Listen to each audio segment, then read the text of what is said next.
येणाऱ्या निवडणुकीला बघून हे बजेट झाले असं वाटतं. एक तर अंतरिम बजेट असल्यामुळे बऱ्याचशा मर्यादा पडतात, तरी सुद्धा थोड्याफार फेरफार करता आल्या असत्या, पण या सरकारमधल्या लोकांचा इतका अहंकार आणि आत्मविश्वास वाढलेला आहे, काही केलं तरी आपल्यालाच लोक मतं देतील असं वाटल्यामुळं ना त्यांनी मध्यमवर्गीयाकडे बघितलं, ना शेतकऱ्याकडे बघितलं, ना व्यापाऱ्यांच्याकडे बघितलं, ना असंघटित कर्मचाऱ्यांच्याकडे बघितलं, मजुरांच्याकडे बघितलं.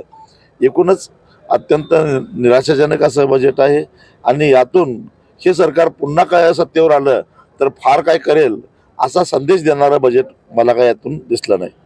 लोकसभेचं कसा प्रचार सुरू आहे? कारण इचलकरंजीत तर तुम्ही शुभारंभ केलेलाच आहे. महाविकास आघाडीकडून आज ही चर्चा सुरू आहे. खरं तर 2019ला जेव्हा माझा पराभव झाला त्याच्या 2 दिवसानंतरच मी माझं काम चालू ठेवलं आणि म्हणून निवडणुकीसाठी वेगळी अशी काही तयारी करावीच लागत नाही.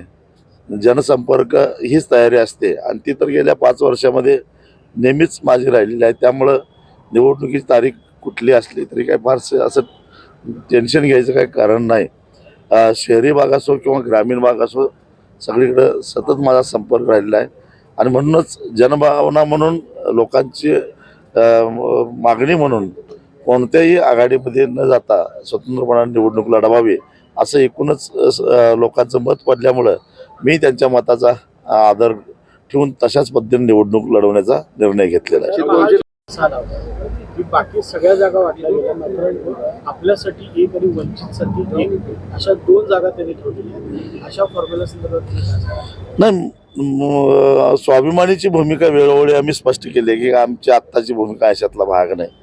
आता आमच्या विरोधात निवडणूक लढवायचं काय नाही हा ज्याचा त्याचा प्रश्न आहे, परंतु आम्ही आमची भूमिका स्पष्ट केली आहे आणि ती 2 वर्षापूर्वी स्पष्ट केली आहे. त्यात बदल करण्याचा प्रश्नच येत नाही. एकीकडे युतीमध्ये 3 पक्ष आता आहेत आणि तिकडे महाविकास आघाडीमध्ये देखील 3 पक्ष आहेत. अशा सगळ्या आव्हानात्मक परिस्थितीत आपण एकट्या जाण्याचा निर्णय घेत आहे. कसं हे सगळं शक्य होतं? कारण सध्या जे काही राजकारण चाललेलं आहे आणि त्या राजकारणामध्ये आरोप प्रत्यारोप, त्याच्यामध्ये जनसामान्यांचे प्रश्न बाजूला पडणं, त्याच्यावर चर्चा सुद्धा न होणं, ही सगळी जी परिस्थिती आहे ते बघितल्यानंतर सर्वसामान्य माणसाला राजकारणाबद्दल आणि राजकीय व्यक्तींच्याबद्दलच एक प्रकारचा वीट आलेला आहे आणि त्यामुळंच ते माझ्यासारख्यांना त्या सगळ्या याच्यामध्ये कुठं गुंतून पडू नये, तुम्ही स्वतंत्र उभा राहा असं जनभावना आहे आणि लोकभावनेचा आदर करून मी तो निर्णय घेतला आहे. आता अर्थात त्यात धोका आहे मला मान्य आहे, परंतु ज्या लोकांच्यासाठी आपण प्रतिनिधित्व करतो त्या लोकांची इच्छा असेल तर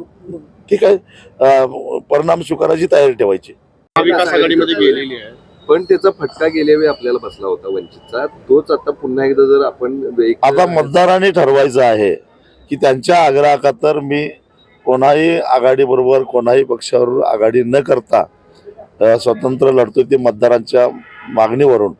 आता माझं काय करायचं याचा निर्णय मतदारांनीच करावा. काल महाविकास आघाडीच्या अंतरिम बजेट आज सादर करण्यात आले. समाधानी आहेत का? शेतकऱ्यांना यामधून काय मिळाले असं वाटतं? खरं तर हे बजेट अंतरिम बजेट आहे 3 महिन्यासाठीचं आणि त्यामुळं या बजेटमधून फार मोठ्या अपेक्षा ठेवायचं काही कारणच नव्हतं. कारण ज्या सरकारला गेल्या 10 वर्षामध्ये शेतकऱ्यांच्यासाठी सामान्यांच्यासाठी काय करता आलं नाही ते आता 3 महिन्याच्या बजेटमध्ये काय करणार आहे हे स्पष्टच होतं. तरीसुद्धा जे काही फुटकळ तरतुदी केल्या त्या अत्यंत निराशाजनक आहेत. त्याच्यामध्ये काही हाताला लागणार नाही. विशेषतः पाम तेल आयात केल्यामुळं जो मोठ्या प्रमाणामध्ये सोयाबीन उत्पादक शेतकऱ्यांना फटका बसलेला आहे आणि आता तर परिस्थिती अशी आहे की हमीभावापेक्षा कमी किमती सोयाबीनच्या झालेल्या आहेत.